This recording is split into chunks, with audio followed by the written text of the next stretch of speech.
We do have a purpose. We may not be perfect people. We may not have perfect situations, but we are still significant nonetheless. And we have been blessed with a rich body of emotions. We have emotions. We're not like roses or plants or bushes that have life without feeling. We have feelings, and when we use them properly, they are very effective in motivating you toward your destiny. I want you to be clear and understanding that purpose and passion are interconnected. Unfortunately, we live in a crazy world that we're busy all the time and everything's fast, and we are losing touch with who we are, our inner sense of passion. But it is your passion that empowers you to be able to do that thing you were created to do. We have passion through which we thrust into the throes of life to accomplish the things that we were created to do so that we can function at a higher dimension with authority and with conviction. You need passion to withstand all the obstacles that go along with your purpose. Just because you're living on purpose doesn't mean you're going to have problems. You're going to need thrust to be able to get up off the ground and to step into the field of your dreams. Even if you have not landed on the thing, at least get in the territory of the thing you are dreaming to do and that you hope to accomplish to do. And through that passion, you're able to ignite things you have never ignited before. I hear you, I hear you, I hear you. You're saying, I don't feel a thing. All of us go through times that we don't feel anything at all. But in order to ignite passion again, you have to be exposed. Get out of the boat, Peter. Walk on the water. Go do something you've never done before. Get involved.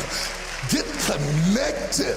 Because when you are exposed, you see that there are more options than your contemporary situation at any age. That's the good news about it. You don't have to be cute. You don't have to be pretty. You don't have to be a size 3. You don't have to be a blonde or brunette. You don't have to be 20 or 50. At any age, you can still ignite your purpose through finding your passion. That's good news.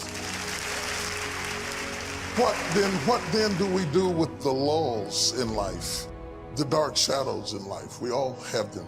The secret pains and burdens that we have in life. Are they in fact distractions from our purpose? Absolutely not. I have never seen anybody who did extraordinary feats that didn't have extraordinary issues. It is the passion that gives you the power you need, but it is the pain from which you have the conviction about it.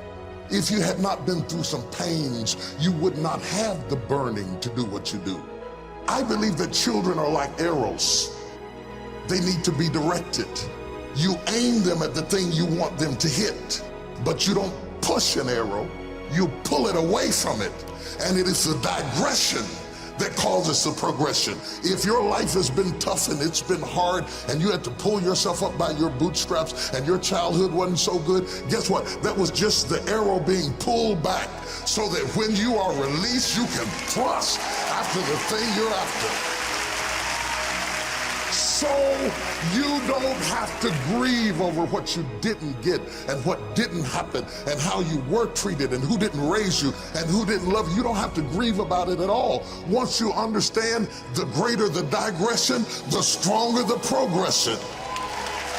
If Nelson Mandela had not been incarcerated, had not been mistreated, had not been ostracized, he would not have the passion to do what he does. If Oprah Winfrey had not gone through the things that she had gone through, she would not be so committed to making sure that everybody finds their purpose and finds their dream and everybody gets healed and everybody's okay. I'm telling you, what you think is working against you is actually working for you. My challenge in our generation is that gradually through entertainment, through television, through media, through every way possible, we are living in a generation of the dumbing down of ideas. Because we have traded effectiveness for busyness. Statistics say we are busier than any other generation we have seen in the last 300 to 400 years. We are so busy. We are busier than a one-arm wallpaper hanger. We're just busy We are just as busy as we can be, and we think because we're busy, we're effective. But I want you to challenge your schedule for a minute and ask yourself, are you really being effective? Or is your life cluttered with all kinds of stuff that demands you and drains you and taxes you and stops you from being your highest and best self? And are you substituting busyness and all the chaos that goes along with busyness from being effective? Let me tell you, a bunch of scientists got together, they began to do some research, and they begin to determine that 80% of the things we do are busy things that we do in an area that is not effective, that the average person only spends 20% of their time doing the thing that they are really gifted at, created at, passionate about, excited to do, and the rest of it is all the dismal, dumb stuff that we all have to do in order to survive. Just crazy stuff that we're doing. Wonder what would happen if we would go from doing 80% of things that are busy but not effective and 20% of the things that are really effective if we would switch those numbers around and only give 20% of our time to the things that we have to do and 80% of our time to the thing that we were created to do. Wonder what would happen to your life. Now think about it a minute. There's a lot of things you could take from me and I could make it. You could take my suit, I got another one. You could take my car, I could get another one. You could take my house, I could get another house. But when you take my time, you have taken something from me that is totally irreplaceable. We take all kind of classes from money management. We know how to manage our money. We know how to repair our houses. We're working on our hair and our bodies and all of this kind of stuff. We do everything except the most important thing is to value our time. It takes time to be creative. You were meant to be creative. You were created in the likeness and the image of a creator, and in that likeness and in that image, you have creativity. If you had time, you would be creative.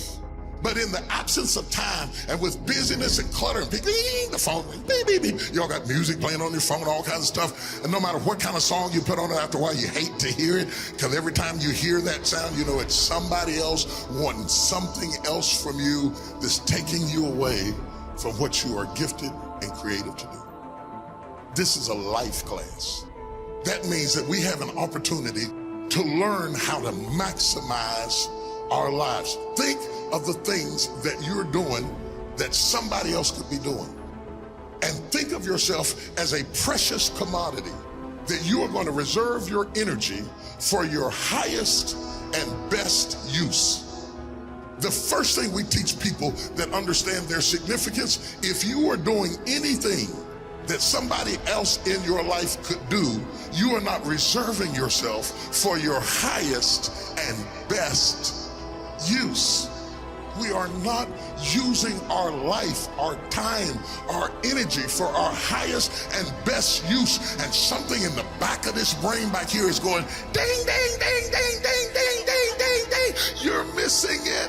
You're missing your life, your purpose, your passion, your excitement, your enthusiasm. And through these classes, what we want to do is shake you and rattle you and stir you up to understand that every moment is a gift, every second is a gift, every thought is a gift, every idea is a gift, every opportunity is a gift, everybody you meet is a gift. You are gifted with opportunities, and I want to show you how to begin to maximize what you've got. People will define you by how they met you. Whether it may be girlfriend, mother, banker, whatever it is, they define you right there. They put a period. But if you have the capacity to do more, turn that period into a comma. I tell people, don't let people put a period where God has put a comma. Explore all of your life, no matter how diverse it is. There are some people who have more capacity and they can handle more things, and there are other people who have to focus on one thing and do one thing well. You have to determine which one you are and be that. A lot of people don't know how to get over the past. They don't know how to forgive. They confuse forgiving with forgetting. You don't have to forget it to forgive it. They need to also realize that forgiveness is a gift you give yourself. It does not exonerate the perpetrator. It doesn't mean that they weren't wrong. It just means that I'm not going to be tied to what they did the rest of my life.